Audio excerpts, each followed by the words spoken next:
After the decision yesterday by the Supreme Court to uphold the decision of the lower court regarding the US aid that was freezed by the Trump administration, the Republicans didn't like the decision.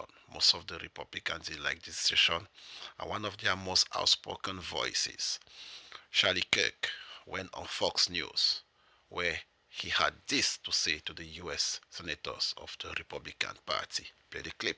Also, very important, though, that if we are serious about making sure that DOJ is going to be successful, Senate Republicans need to adopt a new litmus test for all new Supreme Court nominees and judges. In a post-Dobbs world, the litmus test must be, do you think that a judge far disconnected from D.C., a circuit court judge, can have a nationwide sweeping national injunction and get in the way of the executive branch? This needs to be a new litmus test because, as you mentioned, that is the buried lead of this disappointing, albeit very narrow, Supreme Court decision, is that Alito was writing in his scathing dissent, are we going to give this much power where the judges are basically able to usurp the Article 2 authority of the executive branch? So I hope that Congress steps up on the cut. The House of Representatives of the United States took a resolution to censure the congressman from Texas, Congressman Green. You remember a few days ago while the President of the United States, Donald Trump, was addressing the joint session of Congress. There was a congressman from Texas who stood up and was interrupting the president multiple times. The Speaker of the House, Mike Johnson, asked him several times to sit down. He didn't do that. So he was escorted out of the chamber. So this morning, the Congress voted a resolution to censure him for his inappropriate behavior during the president's address. So after the resolution was passed, Mike Johnson, the Speaker of the House, wanted to announce that the resolution has been passed. House Democrats stood up, all of them, and started singing. So no one could hear actually what the Speaker, Mike Johnson, was saying. Play the clip. Announcement of censure, and that Representative Al Green be censured with public reading of this resolution by the Speaker.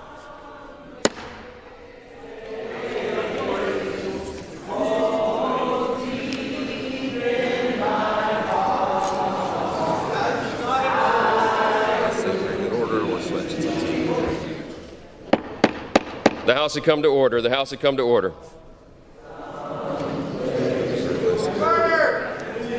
What's it?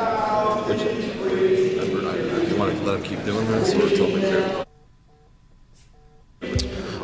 The House had come to order. Clear the well, please. Clear the well. The House has to continue its business. And if you want to clear a recess, you can do that too. And the mic's on. Just say the House is emergency. After he was censured, Congressman Green went to the House floor and explained that he has no problem with the House Speaker, Mike Johnson, and that he totally understands and that everything the Speaker did on that day was totally appropriate. He had this to say. Play the clip. I am not in any way upset with the Speaker. I want people to know that the Speaker did what he was supposed to do. He did what he was supposed to do when we had the joint session of Congress. When I interrupted, the Speaker called it to my attention. He did it on multiple occasions. I have no reason in my heart to be upset with the Speaker. Later, persons came over and escorted me out. I appreciate them. They were very kind to me, the officers, very kind. They said kind words to me. And as a result of my behavior, I have been censured. But some things bear repeating. I respect the Speaker.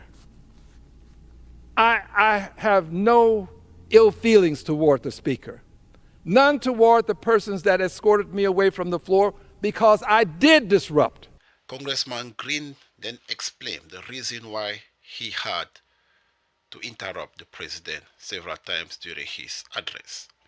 He explained that he was doing this because he is against the administration cutting Medicare because many people depend on this for their health problems. Play the clip. I did disrupt. And I did so because the president indicated that he had a mandate. And I wanted him to know that he didn't have a mandate to cut Medicaid. I did this because Medicaid is the only insurance many people have in this country. I am blessed. As I stand here now, there's a physician waiting. If something should happen, I will be taken to that physician. I have the best health care in the world. There are other people who have less than I. I would have them have what I have. But I surely will not stand by and see them lose what little they do have. Medicaid is for people who don't have the kind of health care that 435 members of Congress and 100 members of the Senate have. But they do have some health care. It has been approved by legislation that the Energy and Commerce Committee would cut $880 billion from their budget. The overwhelming majority of that budget has to do with health care. I see no way for this cut to take place without cutting into Medicaid. I am going to fight the cutting of Medicaid. I hope that this comment, this message that I'm giving today will deter them and cause them to go a different way. Then they can say, we were never going to do it. Al Green just had this false notion. Well, let me have it. Don't cut Medicaid. Representative Green, he went out of the house, and when he was outside in the hallway, he was approached by some journalists. One of the journalists asked him a question to know how he's feeling after the House voted to censure him. He had this word to say. Play the clip. Healthcare has become wealth care for many people, and we can't afford to let that happen. Is that the only thing that you're protesting? No, I have other things I'm protesting. And I'm also working on my articles of impeachment. This president is unfit. He should not hold the office. So after he said those words, one of the anchors on Fox News, Sean Hannity, had this response for him. Play the clip. The president is unfit. He should not hold the office. That's right. He is unfit for the office. That means Green. The senators were questioning the representative of the Columbia University. Senators asked the representative from Columbia University to explain why in their university there's always the problem of anti-Semitism. Senator Kennedy of Louisiana had these words toward the representative of Columbia University. Play the clip. Faculty was supportive of the Jewish community. I think that they are You trying need to to stop dipping into your ketamine stash. into what? Excuse me? Columbia has a history of discriminating against the Jewish people. They used to refuse to let Jewish students come to their university. Now, you can try to bubble wrap this, but that's what I saw. If you want to stop a lot of the anti-Semitism, maybe we need to stop teaching kids to be anti-Semitic. After this exchange, Senator Kennedy asked another question to another representative of Columbia University. But this time, the response warranted some applause from the crowd. Play the clip. Let me ask you a question, Ms. Kohab. Did I say that right? Kohav. Do you think it's possible to feel compassion for the Palestinian people without hating Jews? Absolutely. I think that what I've seen on college campuses is a pushing of a Marxist framing of the way that you see the world. And this is not only in liberal studies departments. I've taken dance classes, I've taken creative writing classes, where your final project is literally called the Political is personal. And what they're teaching you on college campuses is that the political is personal and that everything should be personalized. And there's a global north, a global south, a global right, and a global wrong. And the issue with college campuses and what's happening right now in the United States is that we're allowing ideology to drive violence. A society that says that you can commit violent acts based on your ideology because your ideology is correct is a society that's eroding. And that's what I see on college campuses. Now, you asked if I could feel Palestinian peoplehood, right? If I could feel compassion for the Palestinian people.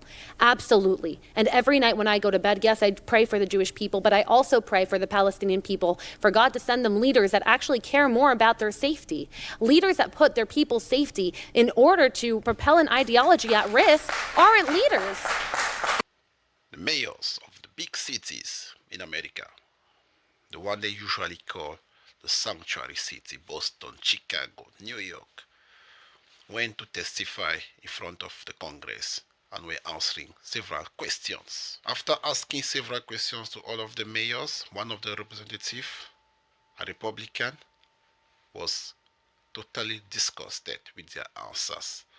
And she had this word for the mayors. Play the clip. I do not think you guys are bad people, but I think that you are ideologically misled, which is why, unfortunately, based on your responses, I'm all going to be criminally referring you to the Department of Justice for investigation. There was a fiery exchange between Representative Priestley and Representative James Comer because Representative Priestley wanted to enter into the records some data from Texas in regard to illegal immigrant and Americans' crimes. And James Comer didn't want those data to be entered into the record. And this happened. Play the clip. Mr. Chair, can I have several articles. I need to enter them. Let me just go ahead with what the articles are. What they speak to. What's the next article? Let me proceed.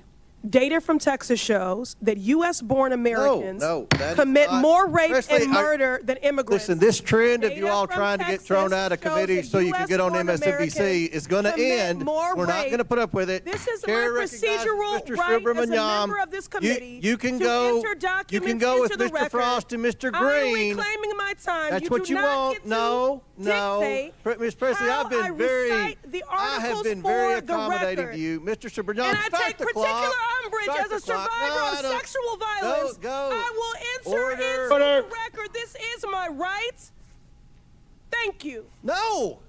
In South Korea today, there was explosion of bomb in a training field, a joint training session with Korean and American, and some bomb exploded. One of the main questions was, why was the military doing training exercise using a real bomb? The investigative journalist that was on the field had this to say. Play the clip. Britt, this was just a training, so why were they carrying actual bombs?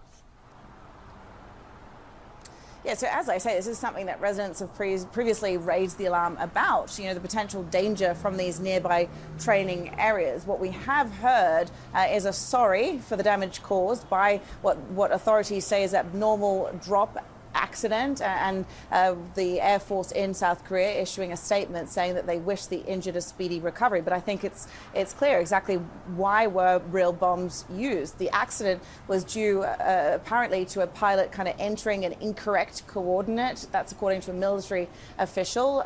The official said that the two jets then dropped 4 bombs each, with all of them detonating, but certainly serious questions over why real bombs were used. We heard from Pocheon's city mayor. He said the unthinkable had happened, and he's urging the government and the military to come up with measures to prevent this from happening ever again. Premier of Ontario went on CNN today, where he was asked about his threat of freezing or seizing electricity for millions of people across the United States if the Trump tariff went ahead.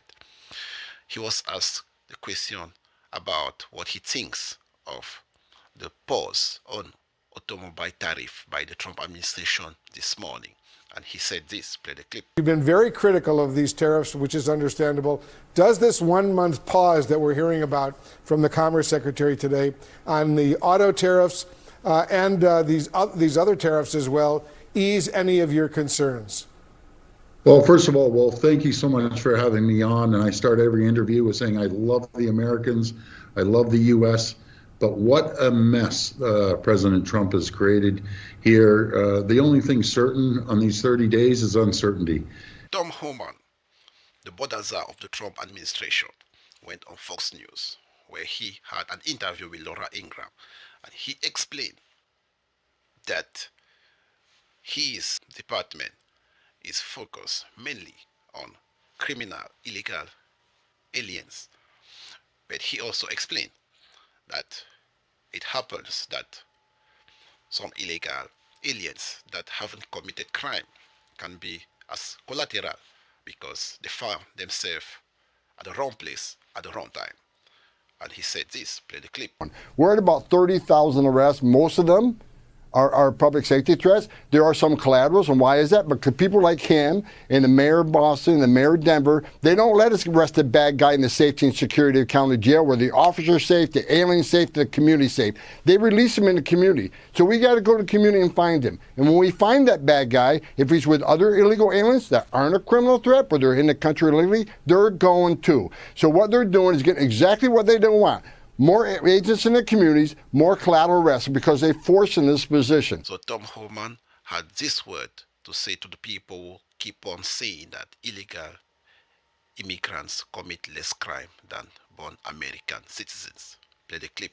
For the congressman to keep saying they commit less crime than Americans, who cares? Every crime committed by an illegal alien, every child raped by an illegal alien, every public safety threat by an illegal alien could have been prevented because they're not supposed to be here. Byron Donald, the congressman from Florida and the gubernatorial candidate,